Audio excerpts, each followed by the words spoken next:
आप सबको मेरा शालोम और जय मसीह की। परमेश्वर आज के मनन में आप में से हर एक को बहुत बहुत आशीष दे। मित्रों, आज के मनन में आप सबों का स्वागत करता हूं और आज हम मनन करेंगे यूहन्ना 12 और उसके 26वें पद पर। यहाँ वचन में इस प्रकार से लिखा है, यदि कोई मेरी सेवा करे और मेरे पीछे हो ले, तो जहां मैं हूं वहां मेरा सेवक भी होगा, और यदि कोई मेरी सेवा करे तो पिता उसका आदर करेगा। मित्र, यहाँ प्रभु अपने चेलों से बातचीत कर रहा है। इस पद को हम दो हिस्सों में बांट सकते हैं। जो पहला हिस्सा है वो कहता है, यदि कोई मेरी सेवा करेगा तो जहां मैं हूं वहां मेरा सेवक भी होगा। ध्यान से सोचे मेरे मित्र, ये कितनी बड़ी प्रतिज्ञा है। यदि कोई प्रभु की सेवा करे तो वो वहां होगा जहां प्रभु है। तो सवाल उठता है कि प्रभु कहां है जहां उसका सेवक होगा? तो वचन बताता है कि वो संपूर्ण महिमा और ऐश्वर्य में अपने पिता के दाहिने हाथ बैठा है। मेरे मित्रों, शायद इस संसार में हमें ऊंचा स्थान ना मिले, शायद इस संसार में हमें महिमा का स्थान ना मिले, शायद इस संसार के अंदर हम निकृष्ट समझे जाते हैं, शायद हमें वो ना मिले जिसके हम सच में हकदार हैं। लेकिन मेरे मित्र, प्रभु झूठा नहीं है। आइए अपनी उस दौड़ में जिसमें हमें दौड़ना है, धीरज से दौड़ते रहें, तो हम वहां होंगे जहां हमारा प्रभु स्वयं होगा।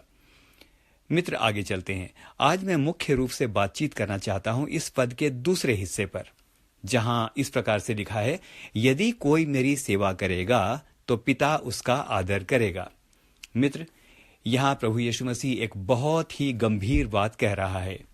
ये कोई छोटी मोटी बात नहीं है। यहां पर यीशु मनुष्यों के आदर की बात नहीं कर रहा है। मनुष्यों का क्या है, आज आदर कर रहे हैं, कल को अपमान भी कर सकते हैं। यहां यीशु एक ऐसे आदर की बात कर रहा है, एक ऐसे जन के आदर की बात कर रहा है जिसके सामने पृथ्वी के राजाओं, हाकिमों और अधिकारियों और बड़े बड़े लोगों का आदर कुछ भी नहीं है। यहां प्रभु कह रहा है, यदि कोई मेरी सेवा करेगा तो मेरा पिता यानी परमेश्वर स्वयं उसका आदर करेगा। जी हां मेरे मित्र, पिता यानी वो परमेश्वर आदर करेगा जिसके बारे में लिखा है वो अति महान है। पहला राजा 8 और उसके 28 में लिखा है, क्या परमेश्वर सचमुच पृथ्वी पर वास करेगा? वो स्वर्ग में वरन सबसे ऊंचे स्वर्ग में भी नहीं समाता। ऐसा परमेश्वर, भजन संहिता 104 उसके 2 में लिखा है, वह परमेश्वर उजियाले को चादर की नाई ओढ़े रहता है और समूचे आकाश को तंबू के समान ताने रहता है। जी हां मेरे मित्र, यीशु उस पिता की बात कर रहा है जिसके लिए कहा गया कि आकाश उसका सिंहासन और पृथ्वी उसके पांव की चौकी है। मेरे मित्रों, क्या यह बात आपको एक्साइटेड नहीं करती है? Aren't you thrilled?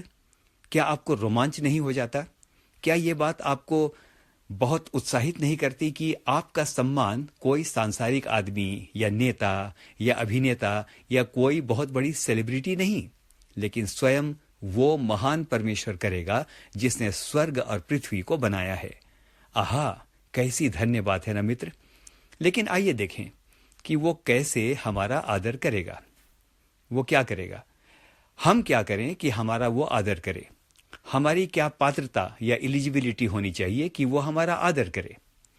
इस समय मुझे एक घटना याद आ रही है। आपने महान नाविक क्रिस्टोफर कोलंबस के बारे में सुना होगा। वो इटली का महान नाविक था और समुद्री यात्राओं की गहरी जानकारी रखता था। एक बार इटली के महामहिम ने उसे अपने दरबार में बुलाया और एक और जगह खोजने के लिए उससे कहा, ताकि दूसरी जगहों से या दूसरे देशों से व्यापार की संभावनाओं को ढूंढा जा सके।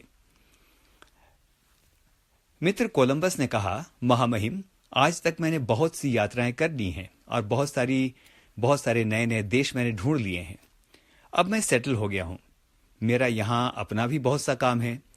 समुद्री यात्राओं में बहुत समय लगता है। यदि मैं चला जाऊं तो मेरा काम कौन देखेगा? सब कुछ ठप हो जाएगा।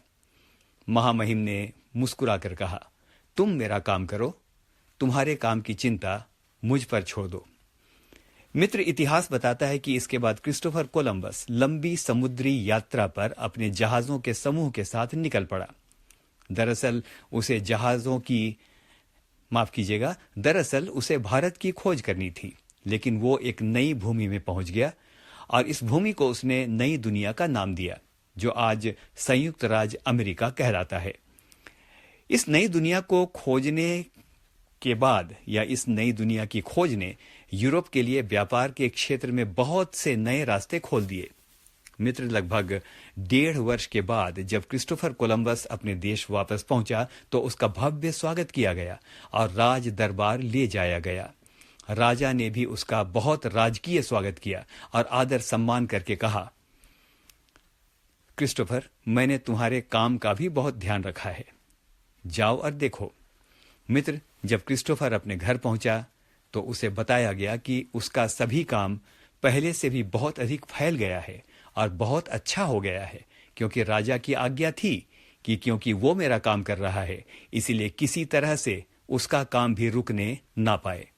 ध्यान दीजिए मित्र, मैं क्या कहना चाहता हूं। क्रिस्टोफर कोलंबस ने राजा के काम की चिंता की और राजा ने क्रिस्टोफर कोलंबस के काम की चिंता की। मित्र, मुझे एक बहुत खूबसूरत वक्तव्य याद आता है, mind the business of God and God will mind your business. Give the best to God and the best will come back to you. आइए मित्र, अब मनन के अंत में विचार करें।